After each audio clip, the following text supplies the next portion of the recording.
దక్షిణ భారతదేశంలో చిత్ర పరిశ్రమ వేళ్ళూనుకోవడానికి శ్రమించి తపించిన నిర్మాతల్లో పక్షిరాజా స్టూడియో అధినేత శ్రీరాములు నాయుడు ఒకరు. ఆయన స్టూడియో అధిపతి మాత్రమే కాదు, నిర్మాత, దర్శకుడు కూడా. తమిళ, తెలుగు, మలయాళ, హిందీ, కన్నడ భాషల్లో చిత్రాలు తీసి విజయం సాధించారు. తర్వాతి కాలంలో అగ్ర హీరోలుగా ఎదిగిన వాళ్ళంతా ప్రారంభంలో శ్రీరాములు నాయుడు నిర్మించిన చిత్రాల్లో నటించిన వారే.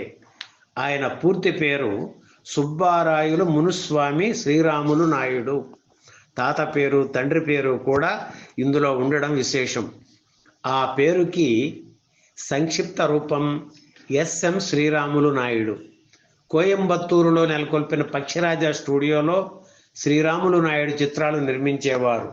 ఏ భాషకు చెందిన నటీనటులైనా కోయంబత్తూరుకు వచ్చి షూటింగ్స్లో పాల్గొనాల్సిందే. ఆ రోజుల్లో పక్షిరాజా స్టూడియో ఎంతో పద్ధతిగా ఉండేది. స్టూడియో ఫ్లోరులు ఎంతో పరిశుభ్రంగా కనిపించేవి. శ్రీరాములు నాయుడు అంటే స్టాఫ్ అందరికీ భయము, భక్తి కూడా.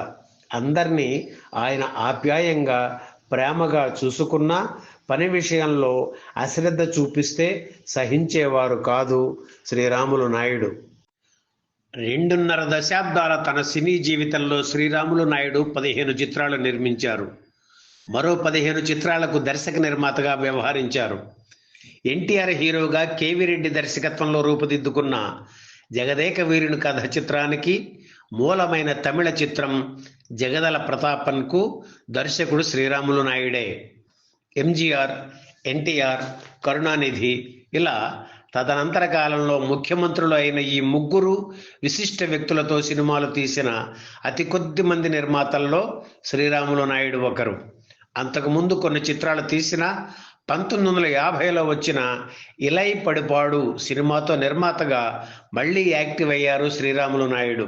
తమిళ, తెలుగు భాషల్లో రూపుదిద్దుకున్న ఆ చిత్రానికి రామ్నాథ్ దర్శకుడు. తెలుగులో బీదల పాటల పేరుతో ఆ చిత్రం విడుదలయ్యింది.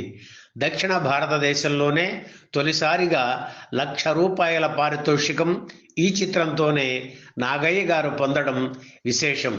నటుడిగా నాగయ్య గారికి 2 భాషల్లో మంచి పేరు వచ్చింది.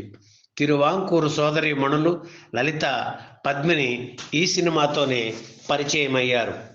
ఓ చిలుక రాజా అంటూ ఆరుద్ర తొలిపాట రాసింది బీదల పాటల చిత్రం కోసమే. శ్రీరాములు నాయుడు సోదరుడు సుబ్బయ్య నాయుడు ఈ చిత్రానికి సంగీత దర్శకత్వం వహించారు. ఆ తర్వాత 1952లో తమిళ, తెలుగు, మలయాళ భాషల్లో కాంచన చిత్రాన్ని నిర్మించారు. కెఆర్ రామస్వామి, పద్మిని, లలిత ఇందులో కీలక పాత్రలు పోషించారు. అలాగే 1953 తమిళంలో పొన్ని పేరుతో, తెలుగులో ఒక తల్లి పిల్లలు పేరుతో చిత్రాలను ఏకకాలంలో నిర్మించారు శ్రీరాములు నాయుడు. హిందీలో వచ్చిన బాదల్ చిత్రాన్ని తమిళ, మలయాళ భాషల్లోకి డబ్ చేస్తే ఆ సినిమా సక్సెస్ అయింది.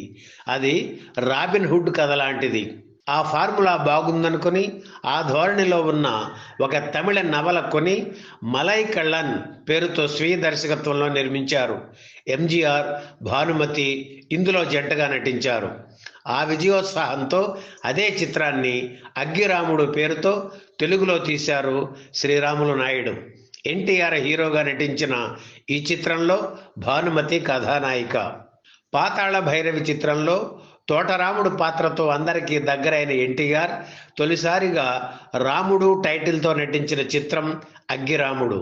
అంతేకాదు తర్వాతి కాలంలో రాముడు పేరుతో మరెన్నో చిత్రాలు రావడానికి కారణమైన సినిమా కూడా ఇదే. అగ్గిరాముడు చిత్రానికి చాలా ప్రత్యేకతలు ఉన్నాయి. అవేంటంటే ఎన్టీఆర్కు ఇది 20వ చిత్రం. భానుమతితో కలిసి ఆయన నటించిన 3వ సినిమా. రోప్ వే కారును తొలిసారిగా తెలుగులో అగ్గిరాముడు చిత్రంలోనే ఉపయోగించారు.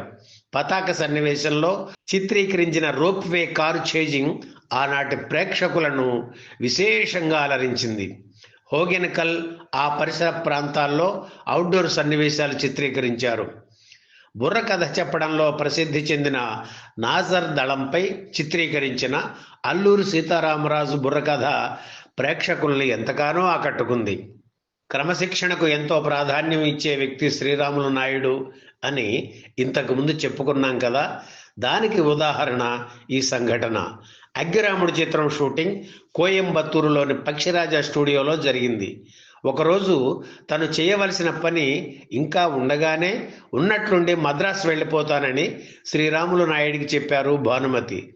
ఇంకా 2 రోజులు మీ కాల్ షీట్స్ ఉన్నాయి, షూటింగ్ పూర్తి చేసుకుని వెళ్ళండి, నాకు అభ్యంతరం లేదు అని చెప్పారు శ్రీరాములు నాయుడు. కానీ భానుమతి మొండి మనిషి కదా, నేను వెళ్ళిపోతాను అని పట్టుబట్టారు. దాంతో శ్రీరాములు నాయుడు స్టూడియో గేటుకు తాళం వేయించి భానుమతి వర్క్ పూర్తయ్యే వరకు వెళ్ళడానికి వీల్లేదని చెప్పారు. మీరు అడిగినంత డబ్బు ఇచ్చాను, మిమ్మల్ని అడిగే డేట్స్ తీసుకున్నాను, పని మానేసి మధ్యలో వెళ్ళిపోతే చాలా నష్టపోతాను అన్నారు శ్రీరాములు నాయుడు. దాంతో భానుమతి దిగి రాక తప్పలేదు. 1954 ఆగస్టు 5న విడుదలైన అగ్గిరాముడు చిత్రం విజయం సాధించింది. 7 కేంద్రాల్లో 100 రోజులు, 2 కేంద్రాల్లో రజతోత్సవం జరుపుకుంది.